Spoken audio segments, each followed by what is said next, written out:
chante que temps de louange, on fait pas de musique d'intro. Et on va, ouais, ouais, bah là je vais faire une musique d'intro mais sans chant, ça va être juste introduction, méditation. Et après on fera Lumière du monde et Qui est ce roi à la suite. Puis pendant la Sainte Seine 204 et pour l'envoi 788. Donc là je vais juste dire un petit temps de méditation. Voilà, il m'arrive juste.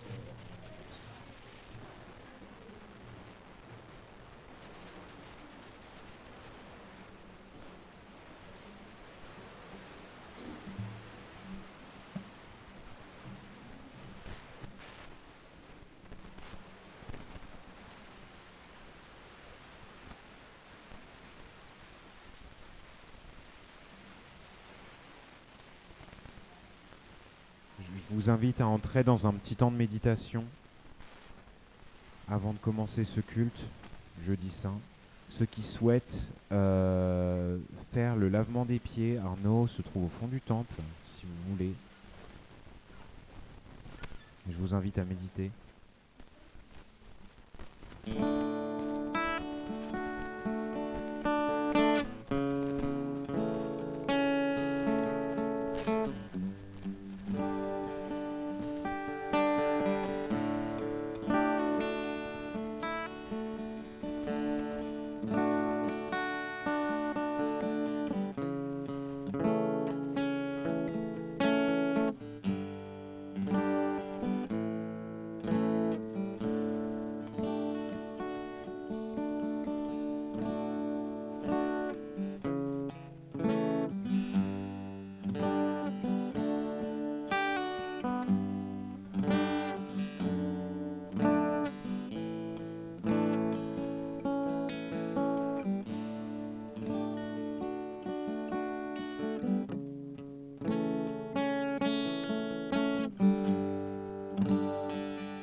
Que la grâce et la paix vous soient données de la part de notre Seigneur Jésus-Christ, Père, Fils, Saint-Esprit. Bonsoir à tous. C'est un soir particulier, un soir de semaine, un jeudi soir, un soir où nous nous rappelons ce jour où le Seigneur, justement, a lavé les pieds de ses disciples avant son dernier repas. Et Arnaud est toujours prêt pour ceux qui sont volontaires. On va commencer avec, je crois qu'on commence avec les chants. L'hymne paulinien, antiphone, c'est ça. Nous allons donc reprendre l'épître de Paul aux Éphésiens, premier chapitre, les versets 1 à 13, qui sont des versets, je trouve, qui nous placent vraiment dans le dessein de Dieu, dessein du Dieu créateur.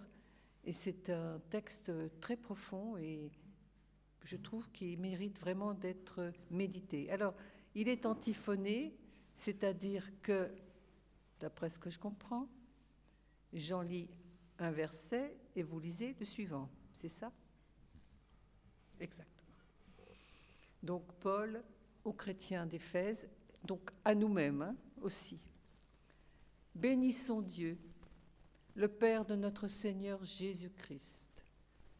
Il nous a bénis en nous accordant toute bénédiction spirituelle dans les cieux, dans notre union avec le Christ.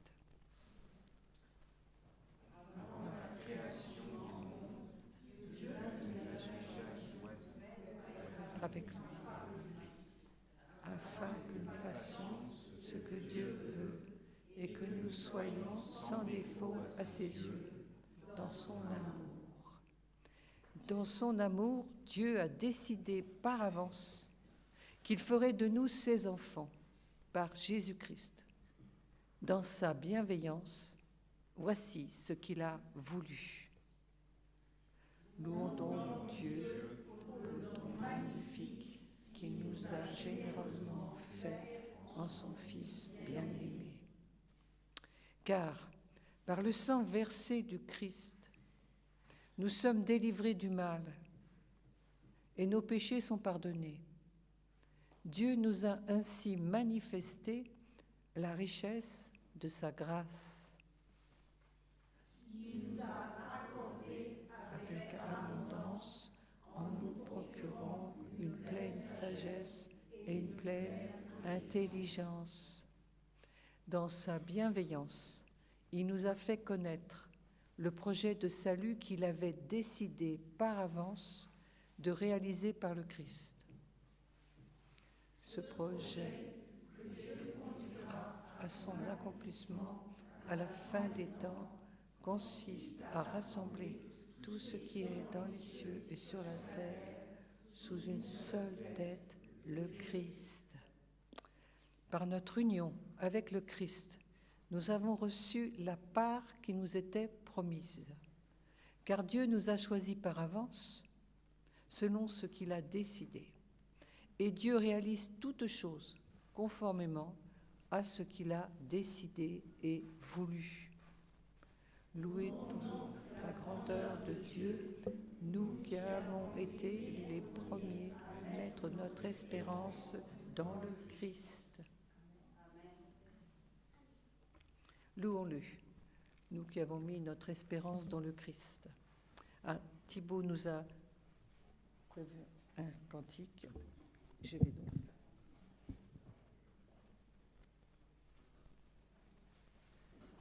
Nous allons commencer par Lumière du monde.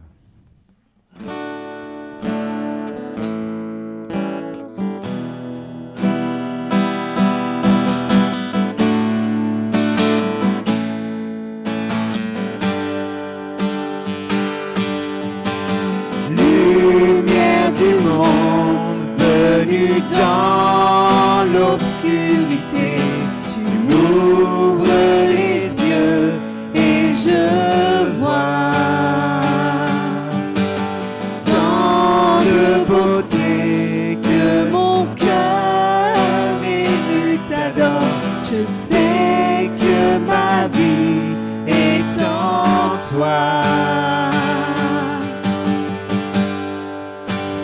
Me voici pour louer, me voici à tes pieds, me voici pour dire tu es mon Dieu.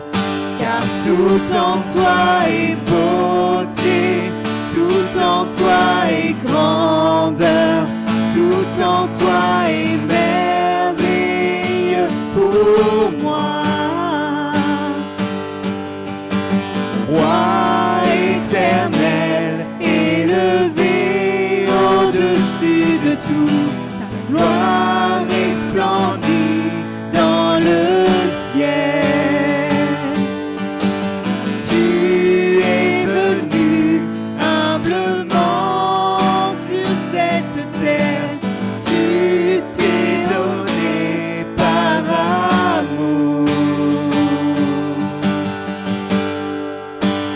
Me voici pour louer, me voici à tes pieds, me voici pour dire tu es mon Dieu, car tout en toi est beauté, tout en toi est grandeur, tout en toi est merveilleux pour moi.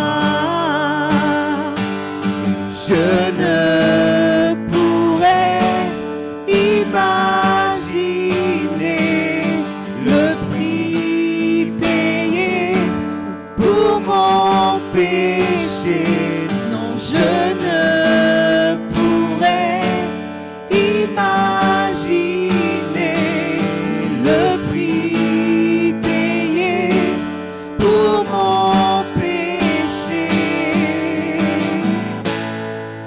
Et me voici pour louer, me voici à tes pieds, me voici pour dire tu es mon Dieu, car tout en toi est beauté, tout en toi est grandeur, tout en toi est merveilleux pour moi.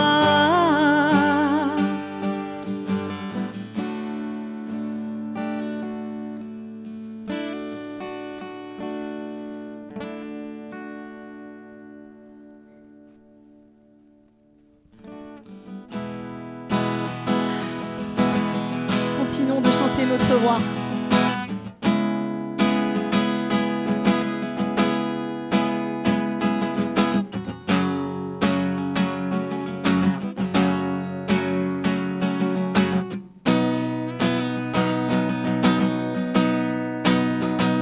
Qui est ce roi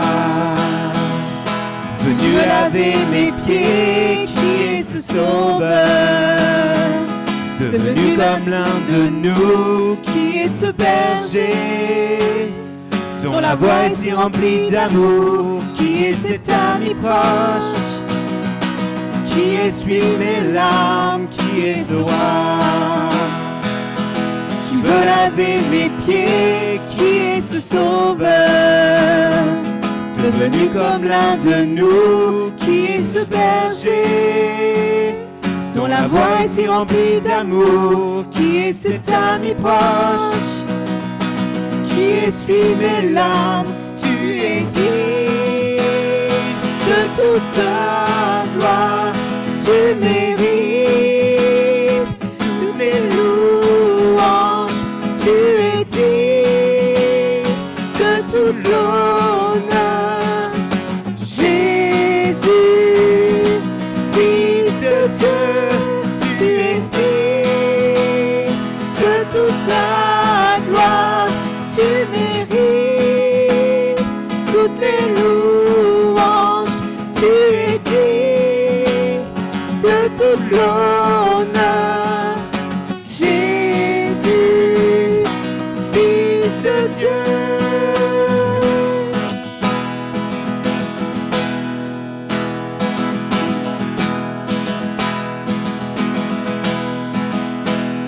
Qui est ce roi maintenant glorifié? Qui est ce sauveur qui a ôté ma honte? Qui est ce berger qui toujours me conduit? Qui est cet ami proche qui ne m'abandonne jamais? Qui est ce roi maintenant glorifié? Qui est ce sauveur qui a ôté ma honte? Qui est ce berger qui toujours me conduit? Qui est cet ami proche qui ne m'abandonne jamais? Tu es digne de toute la gloire, tu mérites toutes les louanges, tu es digne de tout l'honneur. Jésus, Fils de Dieu, tu es digne de toute la gloire, tu mérites toutes les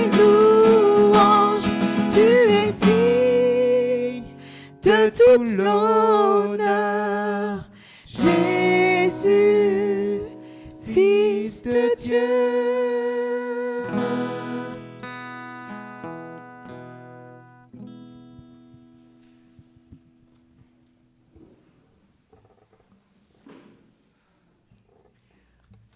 Nous sommes donc dans un cycle depuis quelques dimanches et les soirs qui nous ont précédés, cycle sur les psaumes. Nous nous approchons des psaumes qui sont appelés les psaumes des degrés ou les psaumes de la montée ou les psaumes du pèlerinage, suivant les traductions, selon les versions que l'on a. Un petit moment, s'il vous plaît, pour remettre ce moment au Seigneur. Oui, Seigneur, notre Dieu, notre Père, en Jésus-Christ, tu es digne de toute louange, de tout honneur, de toute gloire. Seigneur, nous nous mettons à ton écoute. Ne regarde pas, Seigneur, à notre indignité, à nos manques, mais regarde, Seigneur, au désir de notre cœur, de t'entendre, de t'écouter, de recevoir de toi une parole ce soir, la parole dont nous avons besoin. C'est ainsi que je te prie, Père, dans ton nom précieux de Sauveur, le nom de Jésus-Christ, notre Seigneur. Amen. Je vous annonce rien en vous disant que la fête de Pâques est proche. C'était ainsi, voici donc plus de 2000 ans, la fête de Pâques était proche et les foules montaient. Donc c'est pour ça le psaume des montées. Les foules montaient vers Jérusalem. Alors, on ne montait pas forcément, c'est comme quand on dit « je monte à Paris ». On montait à Jérusalem et on chantait. Et le Seigneur Jésus, avec ses disciples, était certainement dans la foule. D'ailleurs, l'évangile de Jean nous le dit, et Matthieu aussi.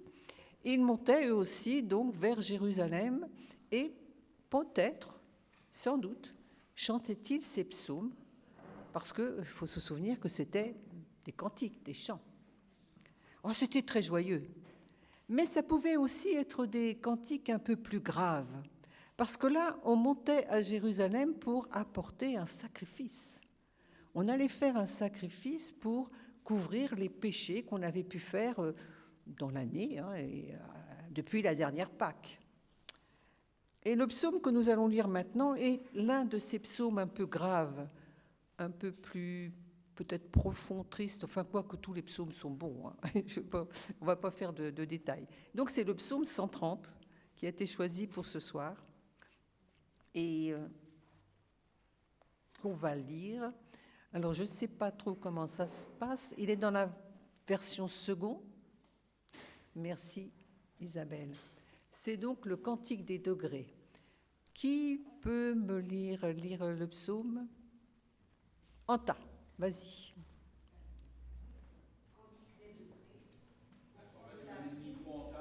Anta. Tu as droit au micro. Attention. Cantique des degrés. Du fond de l'abîme, je t'invoque, ô Éternel. Seigneur, écoute ma voix, que tes oreilles soient attentives à la voix de mes supplications.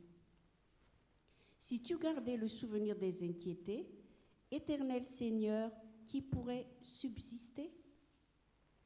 Mais le pardon se trouve auprès de toi, afin qu'on te craigne. J'espère en l'Éternel, mon âme espère, et j'attends sa promesse.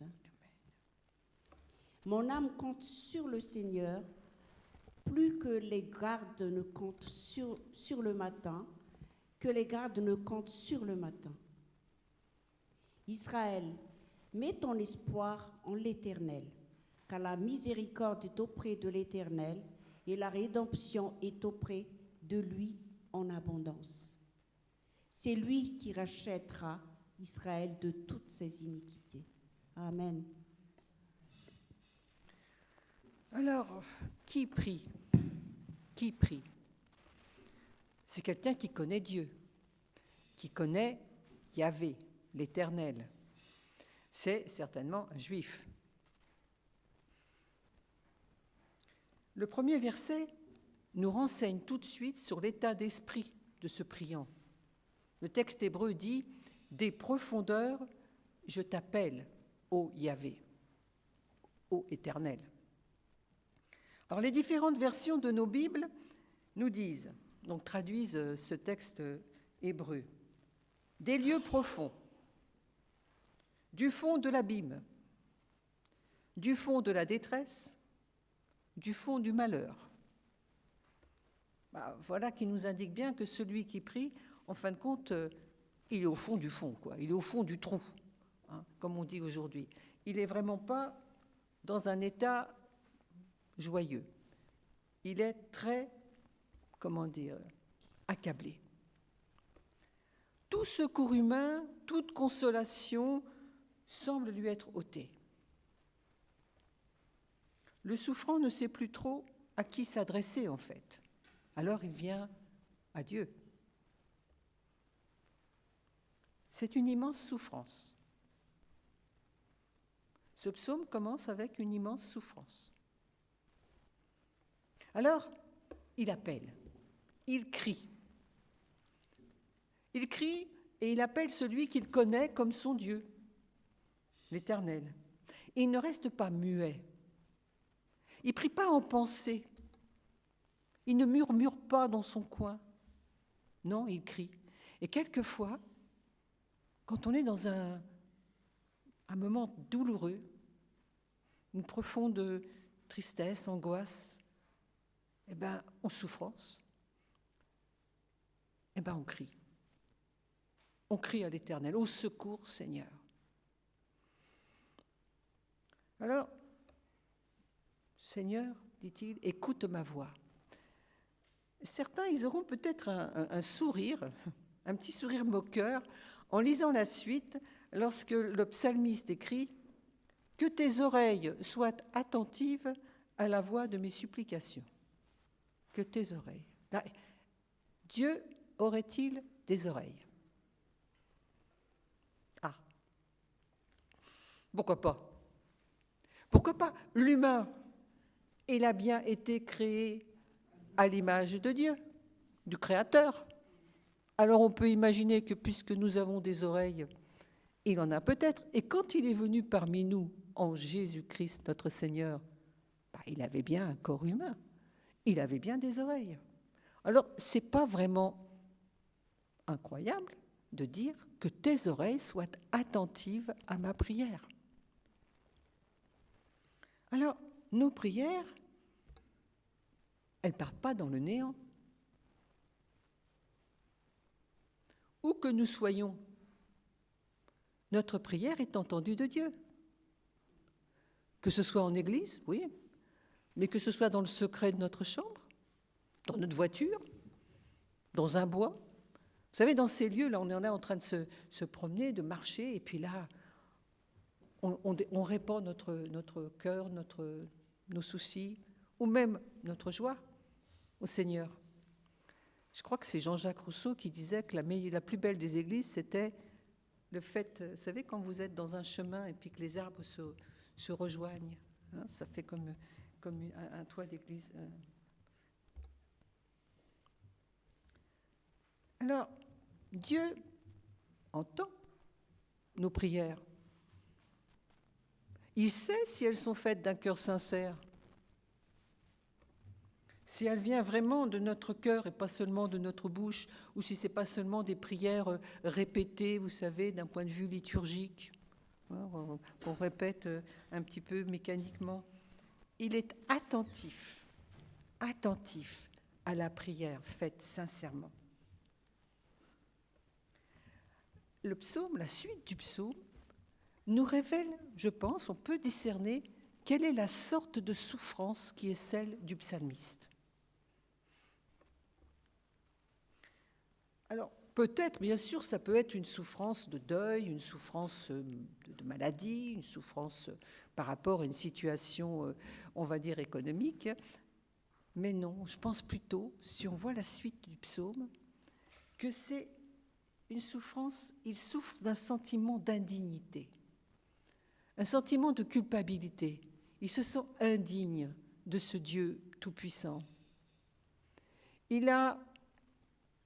savez, c'est cette situation où on a pu sombrer dans un péché, par exemple, où on ne se sent pas vraiment en règle ou utile pour le Seigneur, et alors on est accablé. On peut être accablé. Dire, mais Seigneur, je ne suis pas digne, je ne suis même pas digne de prier. Enfin, peut-être qu'aucun de vous n'a jamais ressenti cela, mais c'est un sentiment qu'on peut ressentir et que le psalmiste exprime là. Et puis il dit, le pardon se trouve en toi, parce qu'il reconnaît qu'il y a un pardon. Ça, c'est extraordinaire. Il est en train de se repentir et il reconnaît que le pardon est en Dieu. Et il dit, le pardon se trouve en toi afin qu'on te craigne. C'est le verset 4. Ça semble étonnant. La crainte de Dieu.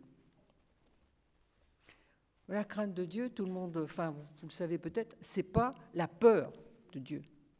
C'est pas qu'on a peur d'un jugement, qu'on a peur d'aller dans le tréfonds de l'enfer et tout. Non, la crainte de Dieu, c'est une vénération.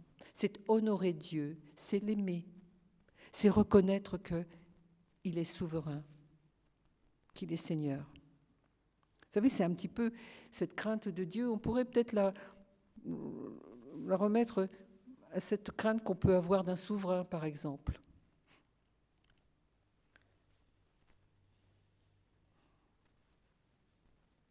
Et puis ce psalmiste, il a quand même une certitude que Yahvé va lui pardonner. Mais il va attendre. Il attend un soulagement. Il attend que Dieu le soulage, que Dieu le réconforte, que Dieu lui assure son pardon. Et on ne voit pas trop dans la version qu'on a lue là, mais le psaume, si on était à l'école et qu'on faisait un devoir de français, on dirait répétition, répétition. Il fait que de répéter « attends-toi ». Attends-toi à l'Éternel. Attends-toi à son secours. À Israël, attends-toi. Donc l'attente. À vrai dire, quand on est dans la souffrance, quelle qu'elle soit, et qu'on prie, nous on a une réunion de prière le mardi. Et malheureusement, ou peut-être, toutes les semaines, il y a certains sujets que l'on répète. Parce qu'on s'attend à ce que les seigneurs nous répondent. Notre prière est toujours selon sa volonté, c'est comme ça qu'on prie. Mais on s'attend à ce qu'il vienne au secours. L'attente. L'attente, je crois que c'est voulu de Dieu de nous faire attendre. Et puis, on a d'ailleurs des témoignages aussi dans notre réunion.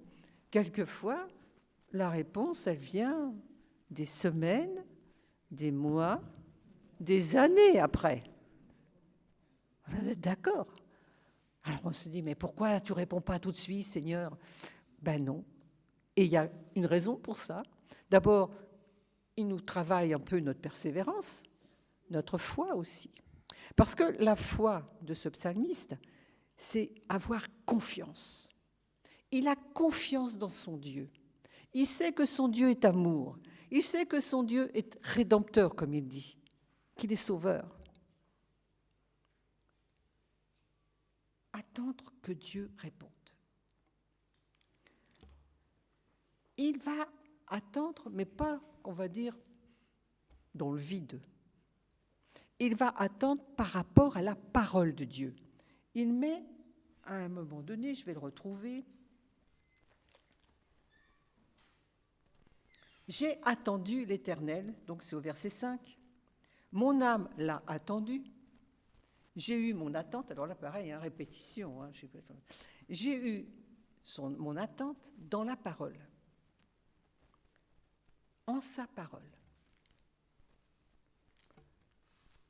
Il attend parce qu'il a confiance dans la parole de Dieu.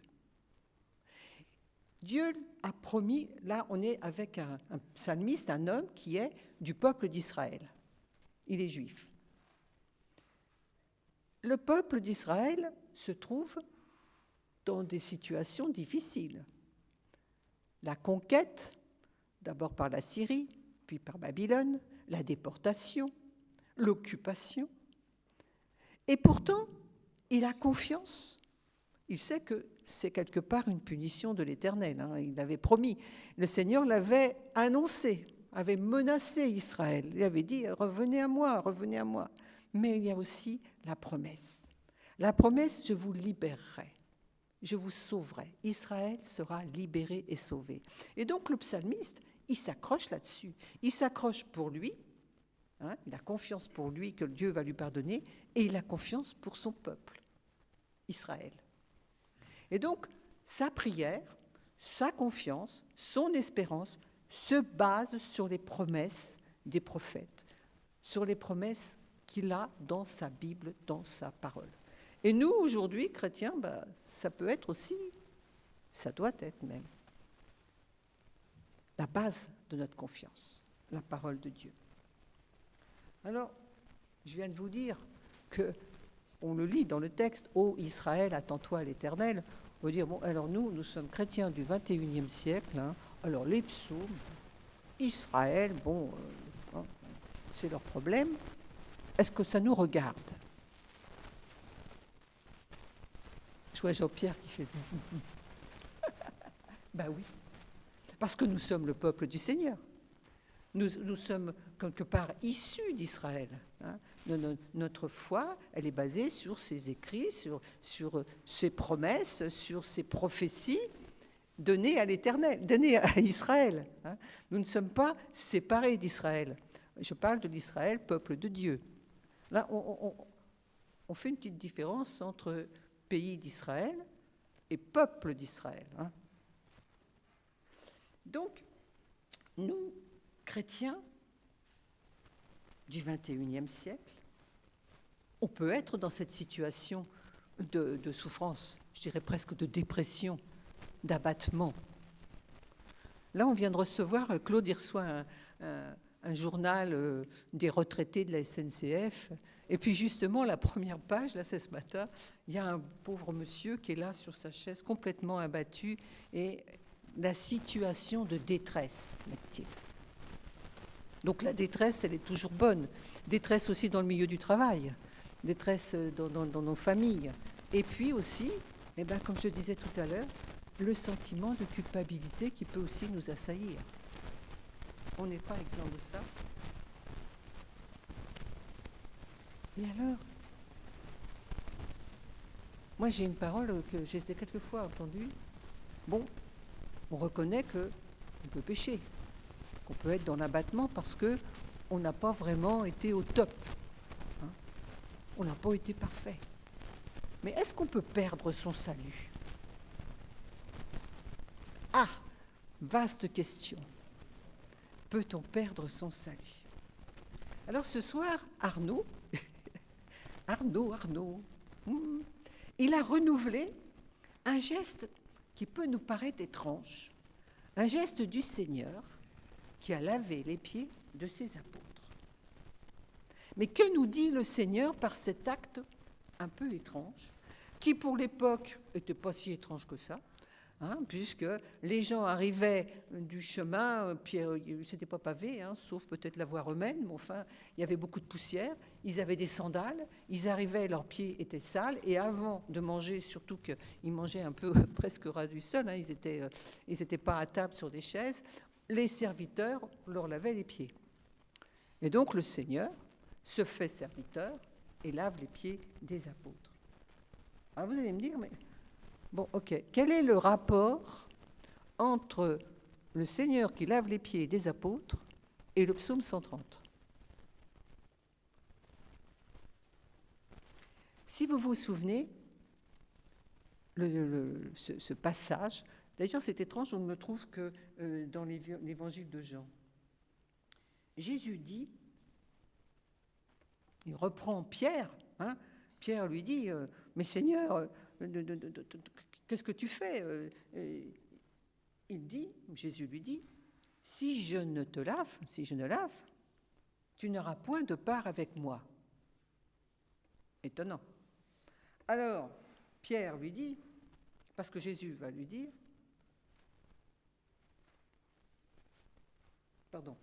Pierre, si vous vous souvenez, Pierre va lui dire, Ah Seigneur, alors pas seulement les pieds, lave-moi tout entier.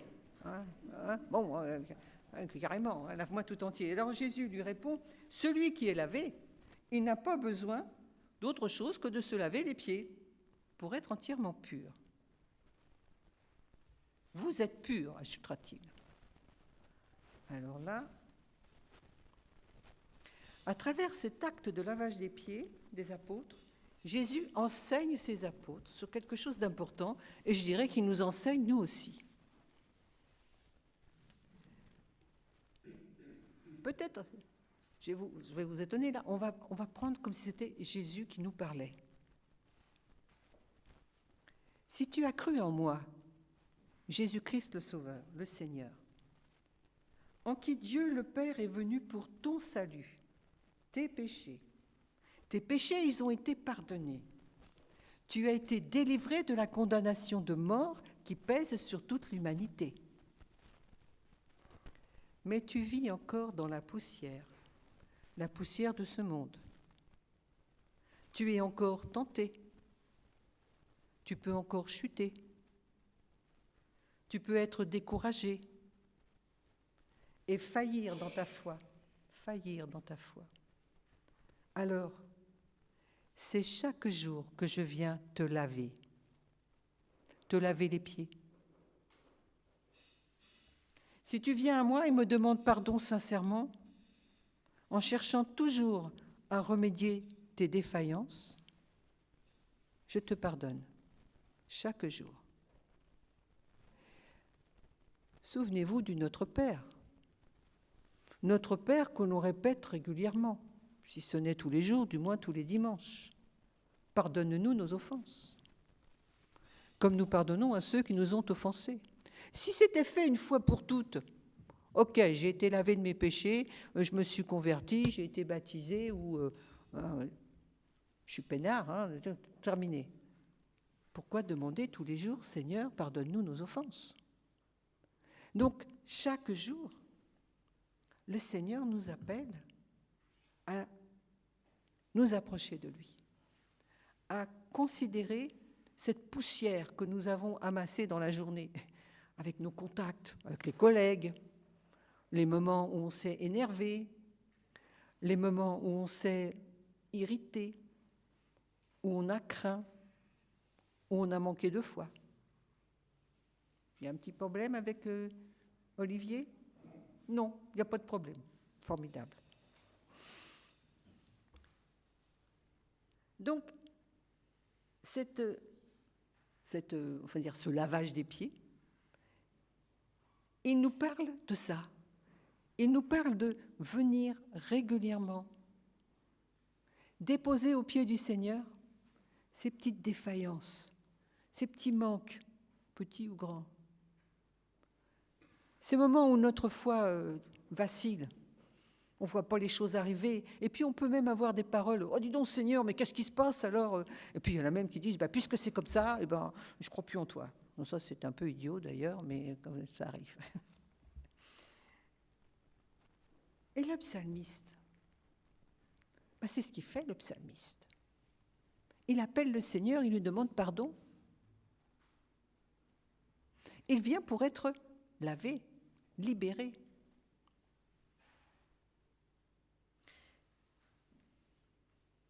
Le psalmiste, donc, vient personnellement demander pardon à Dieu. Mais il n'est pas seul dans cette démarche. Il incite son peuple à faire de même. Il leur dit « Israël, attends-toi à l'Éternel ». Il les interpelle pour qu'ils reviennent à l'Éternel et pour qu'ils s'attendent à son pardon. Parce qu'il dit « L'Éternel rachètera Israël de toutes ses iniquités ». Même là, c'est un futur, mais je crois qu'en hébreu, c'est du genre « Le Seigneur rachète Israël de toutes ses iniquités ». En fait, si on y regarde bien, c'est déjà l'Évangile qui est annoncé. Peut-être qu'on va dire, peut-être que j'exagère, non. Parce que, qu'est-ce qu'il annonce, le psalmiste? Il annonce la bonne nouvelle de l'amour et de la grâce de Dieu. Et il appelle le Seigneur, l'Éternel, Rédempteur. C'est important, ça. Hein? Il n'y en a qu'un Rédempteur, non? Il n'y en a pas 36. Cette bonne nouvelle de la grâce de Dieu, c'est ce qu'annonce aussi ce geste que le Seigneur fait par rapport à ses apôtres. Il leur dit, tu es lavé. Vous êtes purs, il leur dit. Vous êtes purs. Et pourtant, il faut quand même se laver les pieds. Alors, Jésus leur demande de renouveler eux-mêmes donc cet acte de repentance, on va dire, journalière, et par rapport aux autres aussi. Se laver les pieds les uns les autres.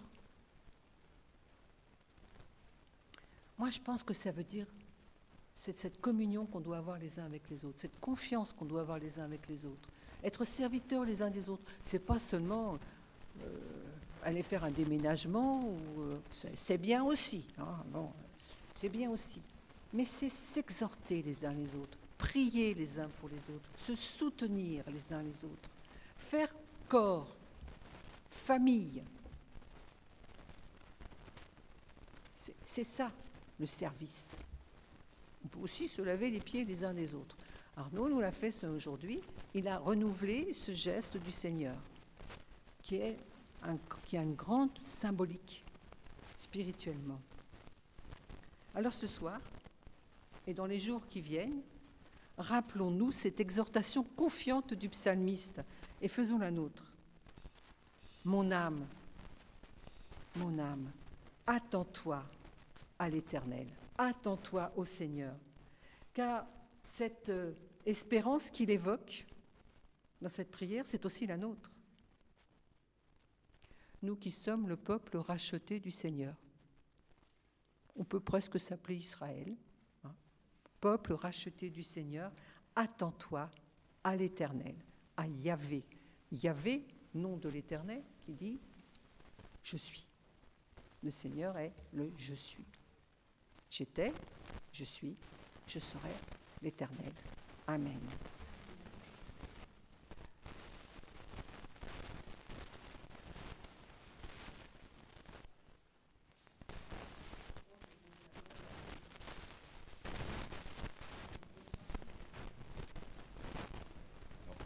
En fait, ça va être un tout petit peu trop tard niveau timing pour qu'on fasse l'échange libre. On le fera après. On va rentrer dans le temps de la consécration et du partage de la scène. Tu me disais justement qu'il y a un faire-mémoire des gestes symboliques, mais qui ont une grande portée spirituelle. Et le Seigneur Jésus, ce jour de la veille de sa passion, de sa crucifixion, de sa condamnation à mort, il a partagé un dernier repas avec. Excusez-moi, c'est lourd. Il a partagé un dernier repas avec ses disciples. Et voici ce que l'apôtre Paul nous narre dans la première lettre aux Corinthiens. Je vais vous lire même un petit peu avant qu'il explique la scène. J'apprends que lorsque vous vous assemblez dans l'Église, il y a des divisions parmi vous. Et j'en crois en partie. Il faut qu'il y ait même des schismes parmi vous, afin que ceux d'entre vous qui soient dignes d'être éprouvés soient reconnus. Lors donc, quand vous vous assemblez, tous dans un même lieu, ce n'est pas manger la scène du Seigneur. Car lorsqu'on vient à manger, chacun se hâte de prendre son souper particulier, en sorte que l'un a faim, pendant que l'autre est rassasié. N'avez-vous pas des maisons pour manger et pour boire ? Méprisez-vous l'Église de Dieu ? Faites-vous honte à ceux qui n'ont pas de quoi manger ? Que vous dirai-je ? Vous louerai-je ? Je ne vous loue point en cela. Elle est dure, cette traduction de la parole. Voici ce que j'ai reçu du Seigneur, voici ce que je vous ai aussi enseigné. Ce que le Seigneur Jésus, la nuit où il fut livré, il prit du pain. Et après avoir rendu grâce, il le rompit.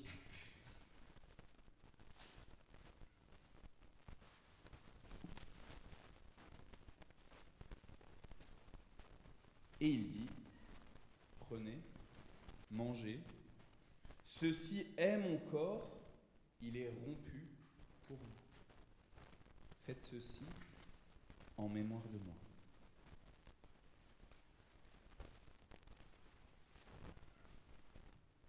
De même, après avoir soupé, il prit la coupe. Alors nous, on en a plusieurs, mais c'est sur un seul plateau, donc ça fait comme une seule coupe. Et il dit, cette coupe est la nouvelle alliance en mon sang. Faites ceci en mémoire de moi toutes les fois que vous en boirez. Car toutes les fois que vous mangerez de ce pain et que vous boirez de cette coupe, vous annoncerez la mort du Seigneur jusqu'à ce qu'il vienne.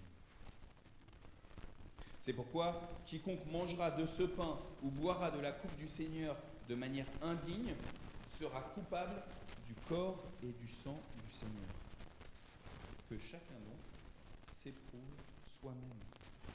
Et qu'ainsi il mange de ce pain et il boive de cette coupe.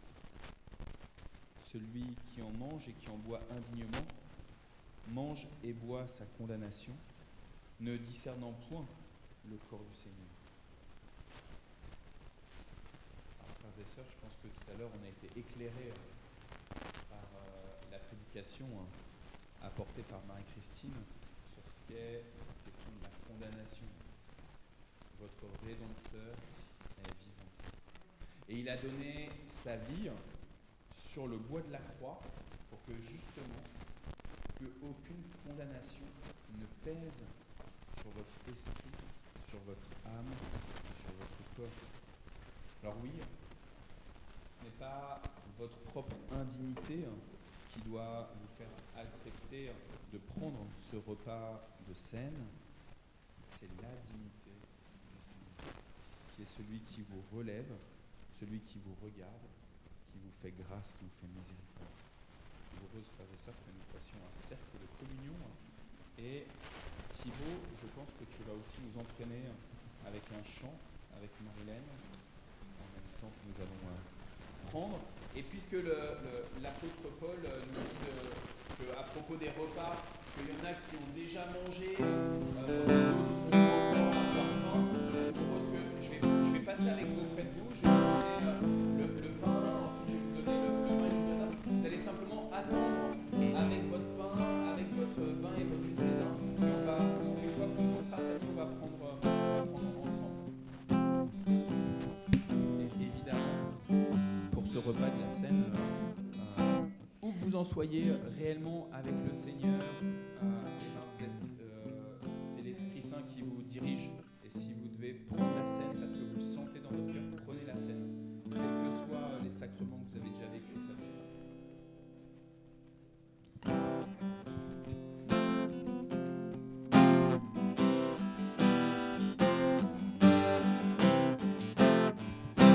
Le Seigneur nous a aimés comme on l'a jamais aimé.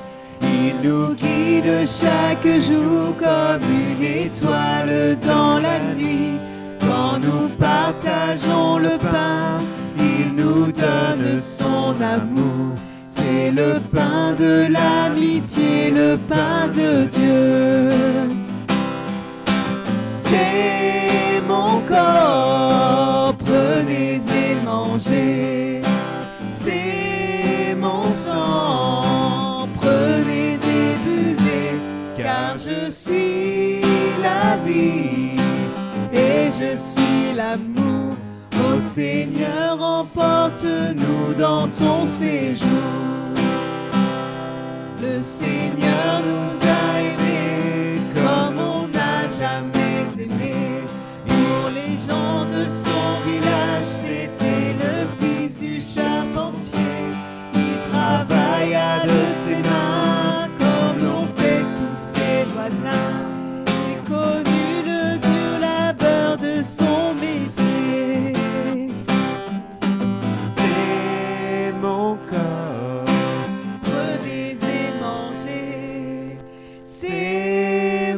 sang, prenez et buvez, car je suis la vie et je suis l'amour.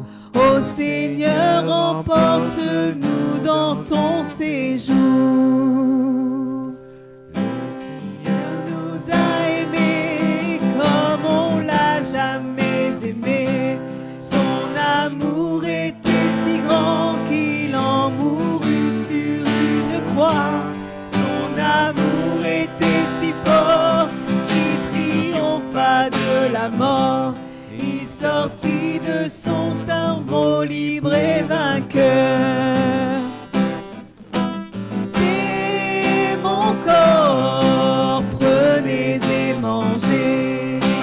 C'est mon sang, prenez et buvez, car je suis la vie et je suis l'amour. Ô Seigneur, emporte-nous dans ton séjour. Le Seigneur nous a aimés comme on l'a jamais aimé. Il rassemble tous les hommes et les fait vivre de sa vie. Et tous les chrétiens du monde sont les membres de son corps. Rien ne peut les séparer de son amour.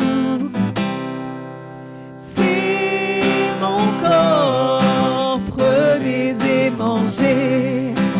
C'est mon sang, prenez et buvez, car je suis la vie et je suis l'amour.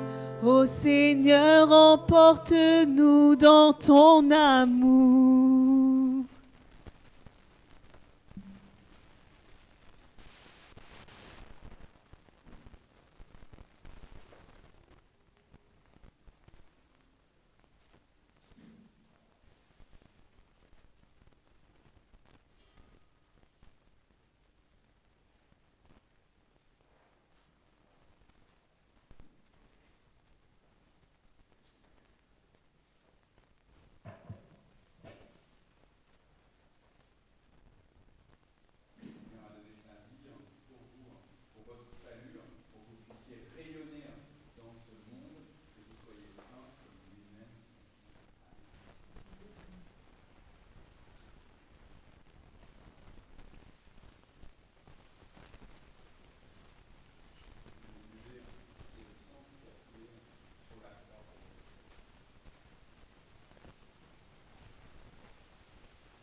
Seigneur nous a aimés tant on n'a jamais aimé. Il nous guide chaque jour comme une étoile dans la nuit.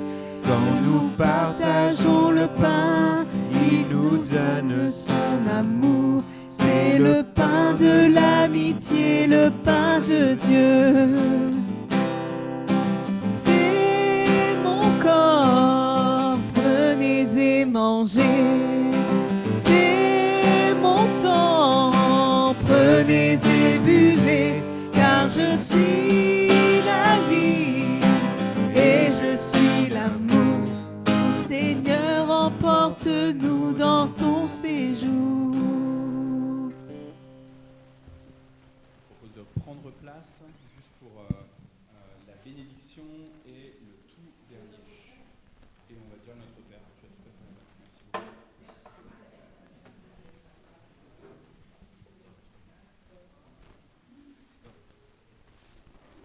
On va prier avant de dire le Notre Père.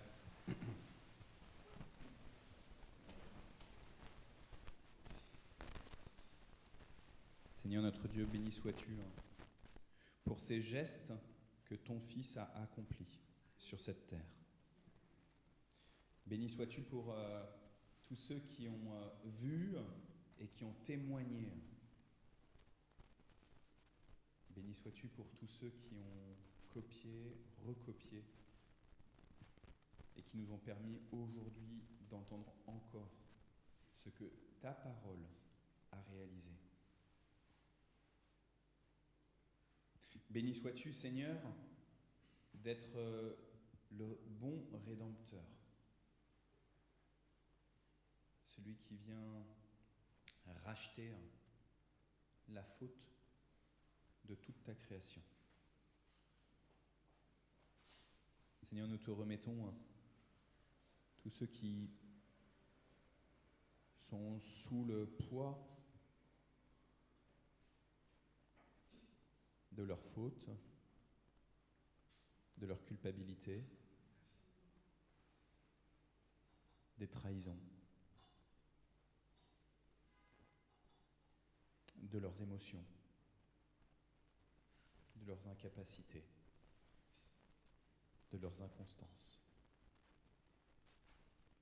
de leur isolement, de l'image qu'ils essaient de renvoyer. Oui, Seigneur, viens. Viens revêtir d'une identité nouvelle toutes les personnes de nos familles, de nos amis, de nos collègues, de nos camarades, de nos voisins. L'identité d'être désormais enfant du Dieu vivant. Oui, tu as envoyé ton Fils pour nous adopter. Alors s'il te plaît, continue d'adopter ceux qui nous sont chers. Et continue aussi d'adopter ceux que nous aimons moins, voire ceux que nous haïssons. Viens, Seigneur. Viens faire toutes choses nouvelles autour de nous et dans nos cœurs. Et ensemble, nous te prions avec les mots que ton Fils nous a enseignés. Notre Père qui es aux cieux, que ton nom soit sanctifié, que ton règne vienne, que ta volonté soit faite sur la terre comme au ciel. Donne-nous aujourd'hui notre pain de ce jour. Pardonne-nous nos offenses, comme nous pardonnons aussi à ceux qui nous ont offensés. Et ne nous laisse pas entrer en tentation, mais délivre-nous du mal, car c'est à toi qu'appartiennent le règne, la puissance et la gloire pour les siècles des siècles. Amen. Alors, j'ai pris l'habitude depuis lundi à demander à quelqu'un de donner la bénédiction de la part du Seigneur. Est-ce que Laurence, tu veux bien venir devant, s'il te plaît? Elle est écrite, t'inquiète pas. C'est facile. Et puis après la bénédiction, on chante un dernier chant. On peut se lever pour recevoir la bénédiction. Que le Seigneur vous bénisse et vous protège. Que le Seigneur fasse briller sur vous son visage et qu'il ait pitié de vous. Qu'il vous regarde avec bonté et qu'il vous donne la paix. Amen.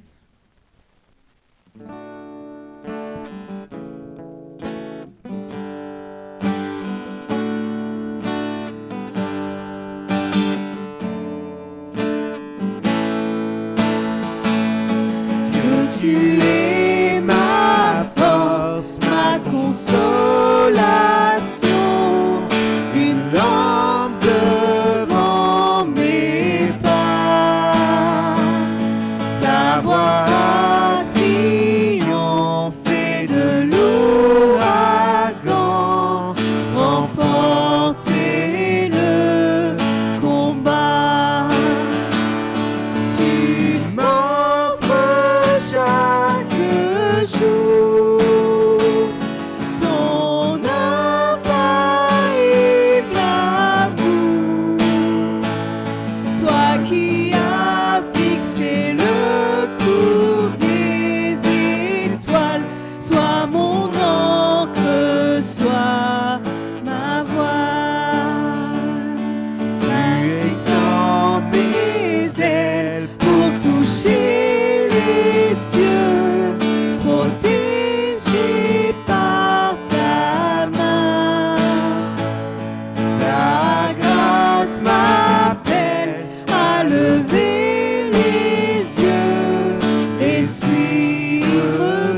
reçois ma voix. Soyez tous bénis. Oui, soyez tous bénis. Alors, à à côté demain, de pour là ceux qui où seront j'ai là. lavé les pieds, il y a aussi le texte de l'évangile selon Jean dont nous parlait tout à l'heure Marie-Christine. Donc vous pouvez prendre, il y a plusieurs feuilles avec des petites questions aussi pour vous aider à entrer dans le texte, à vous l'approprier. Vous pouvez aussi prendre ce temps que normalement on prend après chaque temps de méditation pour discuter les uns les autres sur ce psaume que Marie-Christine nous a partagé. Qu'est-ce que j'ai entendu? Quel verset qui m'a particulièrement interpellé? Quelle partie du message que Marie-Christine a donné qui me questionne, etc. Donc n'hésitez pas vraiment à prendre ce moment encore d'appropriation du texte. Non, c'était top ce soir, franchement. Ouais. Et demain, Vanessa est là, mais demain, je sais pas qui est là du tout. Je serai là s'il n'y a pas de musicien au cas où. Ouais. Je sais pas qui est là en musicien. Arnaud, normalement, il avait un peu réparti. J'ai pas un son. Non, mais non, je crois qu'il y a pas de- Je pense.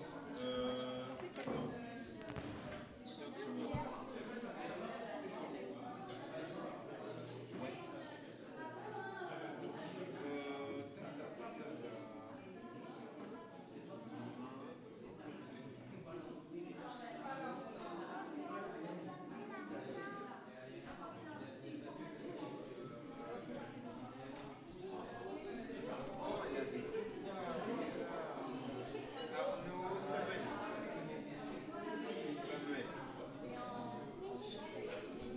Je sais pas, mais c'est juste lui Samuel. Donc il n'y a personne d'annoncer. C'est comme un peu moi hier, quoi. En gros, il y a au moins une personne, et puis après ceux qui se greffent,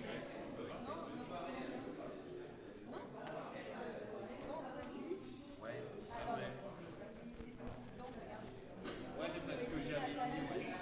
Moi aussi, tu vois, je savais pas. Bah non, mais moi je suis dispo. Tu vois, je regardais ça là. Tableau d'études de la semaine 5 qui avait marré hier. Moi je suis ici là. Tu vois, en fait, il avait mis à jour 2 avril, jeudi, 3 avril, 19h. Arnaud, prédicateur Arnaud, conducteur orange Samuel. Et le 4, Samuel aussi. Je pense que tu sais, il avait mis ça au début en sachant pas trop, puis il a remis à jour. Tu as appelé Yumi. Je viendrai pas parce que j'avoue que je laisse un peu Nana en galère de se voir de suite avec la petite. Mais bon, ça la dérange pas, mais bon, elle commence à fatiguer un peu. Là, le seul truc qui m'inquiète un peu, c'est que le bébé ne peut pas se retourner, donc il est toujours en siège, tu sais. Il est en siège là? Toujours, et là, c'est pas. Tu vois, c'est pas dramatique, mais il commence à dire, en gros, il a 2 semaines pour se retourner. Quoi. Après, sinon, il va falloir prévoir un accouchement aussi.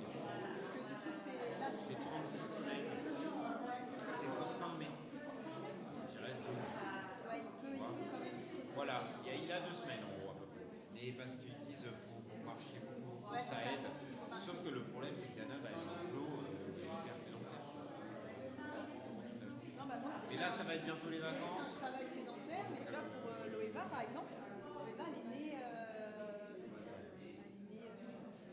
7 jours avant le terme. Ah ouais.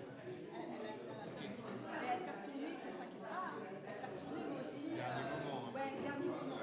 Donc du coup, moi je marchais. Ouais, bah là, Dana, elle va se bouger un peu pour que ça fasse le temps. Parce qu'en fait, ils disent, on peut se retourner à tout moment. Le problème, c'est que plus il grossit, plus il aura des difficultés à avoir la place. Ouais, c'est ça.